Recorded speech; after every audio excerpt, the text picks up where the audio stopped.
Hi, so before I begin, let me tell you guys something about us. I'm a 30-year-old dental hygienist. I have been married to my husband for 2 years and we have been together for 6 years. My husband is slightly older than me, he is 39. He has been married before and even has a daughter from his previous relationship.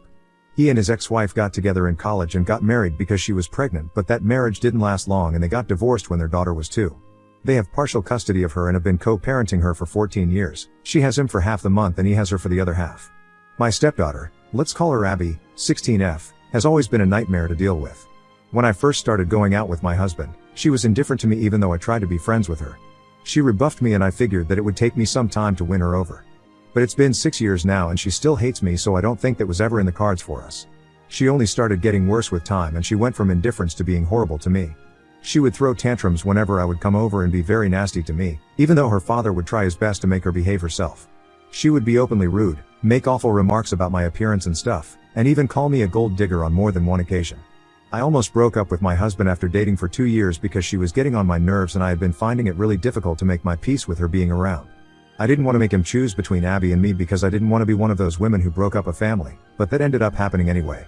After we had been together for 2 years, I told my husband, who was my boyfriend at the time, that I couldn't deal with this anymore and if Abby didn't start behaving with me then I couldn't make this relationship work anymore because I'd had enough. He had been trying to talk some sense into her but she would always just ignore it and treat me badly.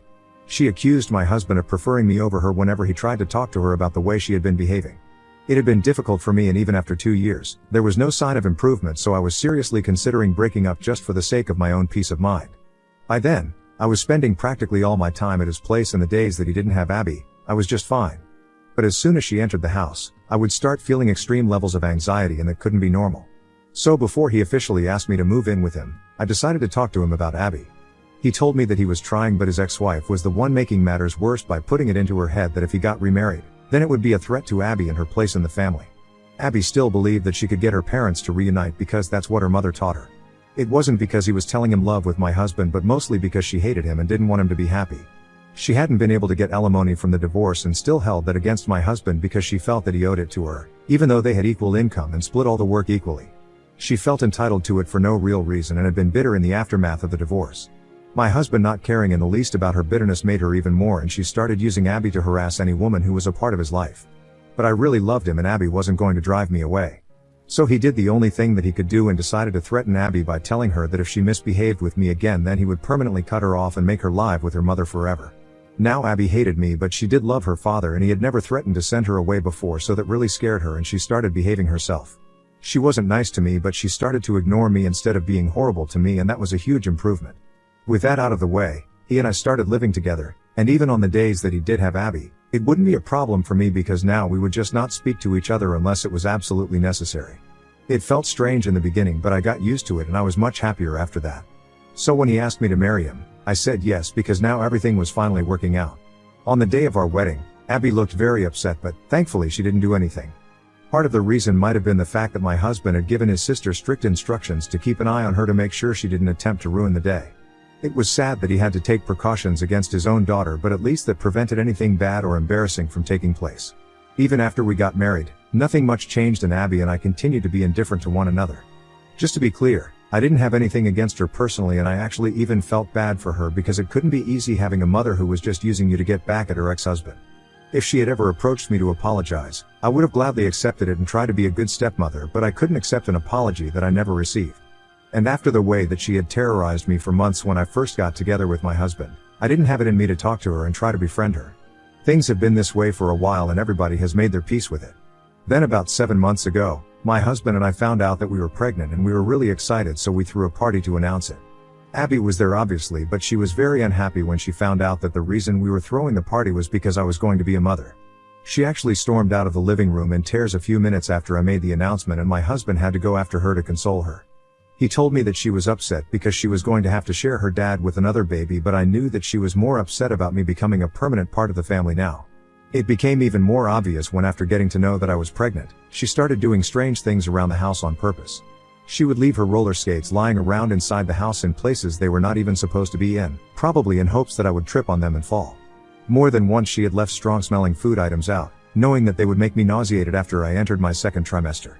But these were pretty things and I didn't let them get to me or bring it up with my husband because I didn't want to seem paranoid and freak him out. The last straw was what happened at my baby shower a couple of days ago, and I don't think I'm reading too much into that. Everybody had been invited to my baby shower and my husband had ordered a special cake for me, which was also supposed to be the gender reveal cake. We had waited because we wanted to combine both the events and everyone was really excited about it.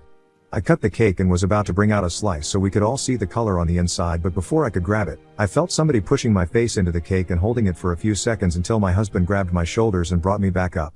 I already had asthma and I felt I was suffocating while my face was being held down inside the cake. As it turns out, Abby had been standing right beside me. She snapped and went crazy when I cut the cake and decided to shove my face inside it. She's around the same height as I am and much stronger since she's an athlete, so it was easy for her to hold me down. I heard later on that my husband had been so stunned by what had happened that it took him a few seconds to grab me and pull me back up. Then the two of us headed to the washroom so I could get cleaned up and change into fresh clothes. While I was changing and trying to process this, my husband told me to wait inside the room while he dealt with the situation outside. I kind of broke down when I was on my own inside the room because I thought that things were finally getting better, but I knew that as long as Abby was in this house, she would never let me have a moment of peace. I was honestly scared for my baby because I didn't trust her and I thought that she might try to hurt him after he was born. We did have the cake later and found out we were having a boy. I had made up my mind that I would have to talk to my husband and tell him that Abby needed to go. And if he didn't kick out after this, then I would leave him. It was a tough call to make, but I couldn't endanger my baby by living in a house with someone like Abby, who was clearly unhinged. But turns out there was no need for any of it because, by the time my husband came back into the room, he told me that Abby was gone and wouldn't be coming back. He'd been gone for about half an hour and I had been sitting alone in my room waiting for him to return while all our guests waited outside. Once he returned, we went back to the guests and apologized for what had just happened, but everybody was really understanding and they were mostly just concerned about me. After everyone had made sure that I was doing fine, we got back to the cake and had a subdued celebration when we found out that we were having a boy.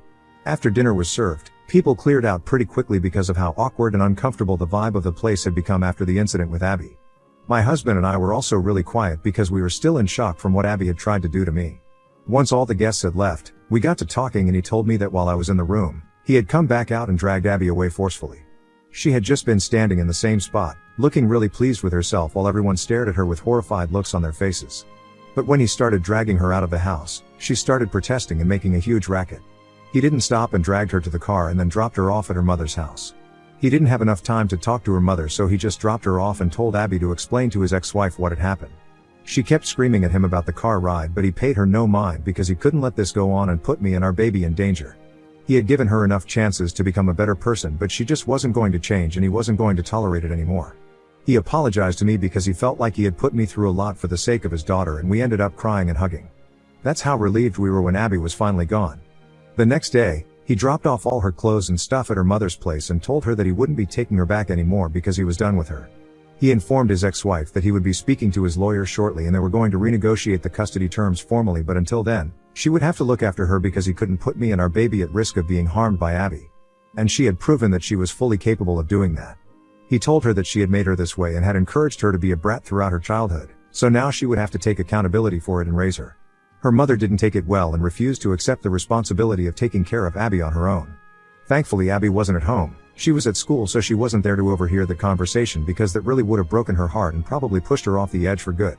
Her parents were actually fighting over who had to keep her, but while my husband had genuine, valid reasons not to want her around anymore, her mother didn't have any and only said that she didn't have the time or resources to raise Abby on her own. For the record, she was the receptionist at a really small-scale family-owned firm, so it certainly wasn't as if she was the busiest person on earth and she was always back home by 6. As for the resources, my husband had agreed to pay her child support, but she didn't want that either, and it was pretty surprising. Because their fallout had been over money in the first place, and now that my husband was willingly offering her more money, way more than what she actually needed to raise Abby, she was rejecting it. It didn't add up, but even though my husband kept persuading her, she refused to take on that responsibility. Eventually, she agreed that she would look after her for a few weeks, but after that, my husband would have to arrange something for her. So overall, that conversation didn't go as planned, but my husband is sure that when they start renegotiating the custody terms legally, he won't have much trouble getting her to take in Abby. We have no idea why she doesn't want Abby because it's very obvious that the two of them have a better relationship than she does with my husband. And yesterday, we found out that even Abby doesn't want to stay with her mother full time, which was extremely shocking since I believe that she would love the opportunity to move out of here permanently. She called her father yesterday to apologize for what happened at the party, and she was crying while she said that she didn't want him to give up her custody. She was devastated when her mother told her that my husband was about to renegotiate the custody terms and that she might end up living with her permanently with no chance to ever visit her dad again. So now she wanted to apologize to me because she didn't want to lose her relationship with her father, and she kept pleading with us on the phone not to do this. She addressed me directly and told me that she promised she would try to be nicer and not let her emotions get the better of her and lead her into doing insane things. She also told me that she thought the cake thing would be funny and didn't consider the consequences of it while she did it, but she wanted to apologize for it from the bottom of her heart. It was difficult for both my husband and I to hear her out because she was crying hard, but we had to tell her that we couldn't take her back in. Because she might just lose her temper some other day, and my husband might not be at home to rescue me, and that could lead to something terrible happening. So it was best for all of us if she stayed away for a while, at least until our kid was older. I told her that I did feel bad for whatever she was going through, but I couldn't help her because this apology was coming really late. The damage had already been done and she couldn't take it back no matter how much she apologized. She started crying even harder when I said that and pleaded with me to reconsider. She said that she couldn't go through life without her parents, and that included her father.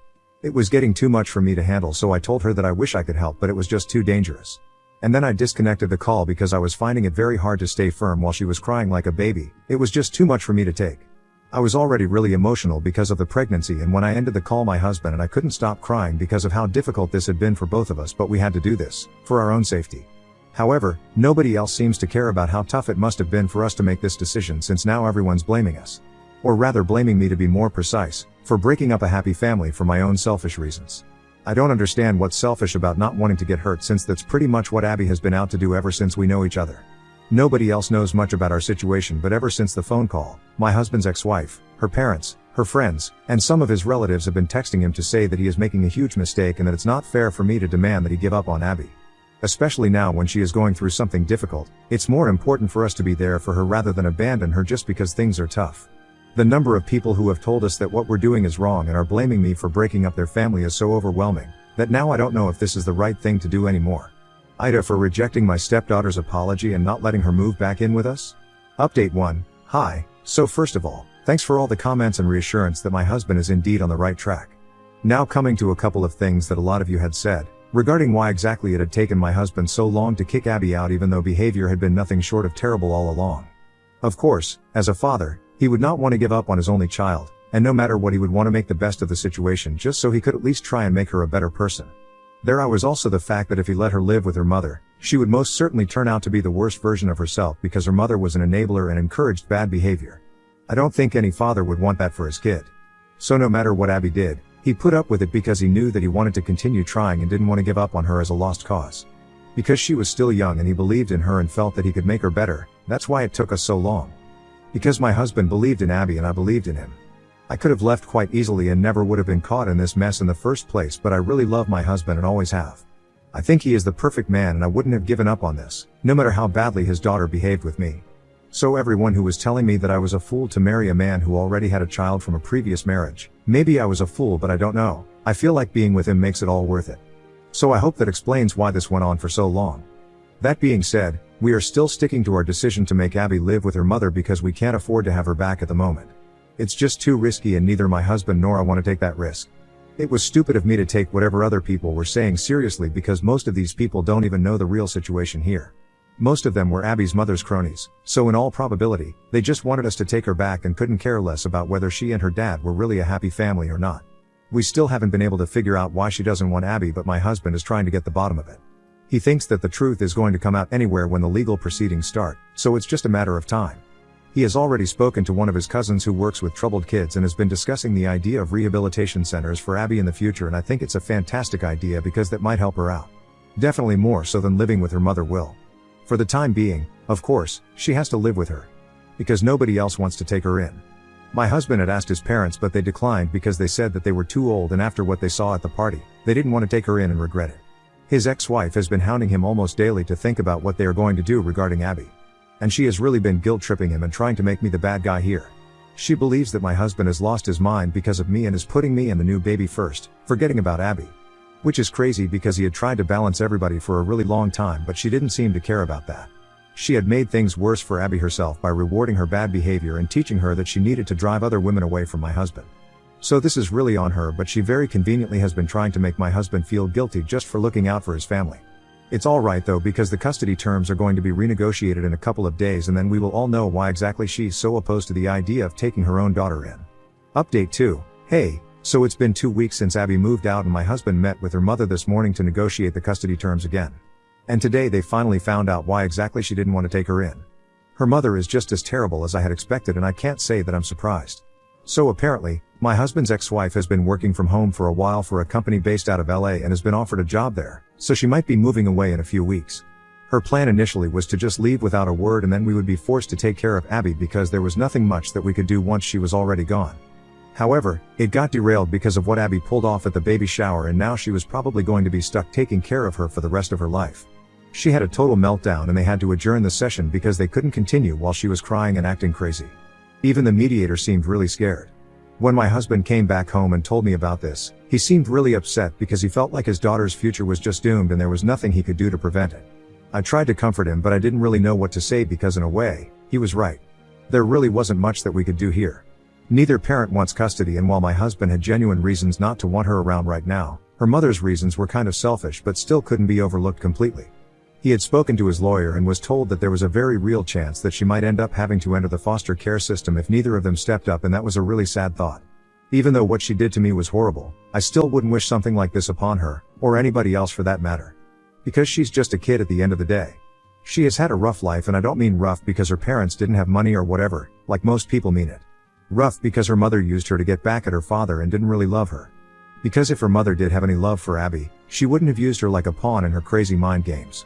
I don't like that kid if I'm being really honest, but I don't blame her for how she turned out. I blame her mother. She is the root cause of all evil here. I can't believe she had planned to just abandon Abby with us and take off so she could enjoy her fabulous new life in LA. I hope she gets fired or something. She would totally deserve it. Update 3. So it's been a while but my husband has finally decided what he's going to do regarding Abby. He made her mother sign away her rights before she left for LA and I think that it's a really great move. Because that's going to teach her a lesson that she can't have her cake and eat it too. She was against it at first but my husband told her that she could either stay here and take care of her daughter or she could choose her fancy new job, and she chose her job. He didn't mince his words and told Abby the truth about why his mother was gone and now she would have to start rehab to work on her issues. And only then would she be allowed to rejoin the family. He thought that she would protest but surprisingly, she was quite okay with it. In the past couple of weeks, she has really changed, probably because she realized that her mother never had her best interests at heart in the first place and she had been played. The only person who had ever been rooting for her was her dad and now she owed it to him to obey whatever he said and turn over a new leaf. She was a lot more subdued as a person now and it was quite sad but I hope that rehab works for her and she comes back better. My husband spoke to his cousin and arranged something for her. It's a 6-month program so by the time she comes back, my baby will be born. I honestly hope for nothing but the best for Abby. Heaven knows that kid deserves something good to happen now. Update 4. Hi guys. So I just gave birth to our baby boy about 4 weeks ago and my husband and I are thrilled to share that news with you guys. I feel like you guys have also been an equal part of our journey, just as much as our real life friends. The baby was born healthy and there were no complications, thankfully. We even allowed Abby to be there for when the baby was born. There has actually been a lot of improvement in the 2 months that she has spent in the rehabilitation center and I almost feel like she is a normal kid now. The two of us haven't worked past our differences yet. I think we are going to keep that for when she comes back home for good. But she is nice to me whenever we meet and is actively trying to show us that she is not the same psychotic brat that she was up until a couple of months ago. She hasn't said it to me verbally yet but I can tell that she is trying to make up to us for whatever she put me through, just because her mother wanted her to. And I'm looking forward to the day that we can all be a happy family for real now.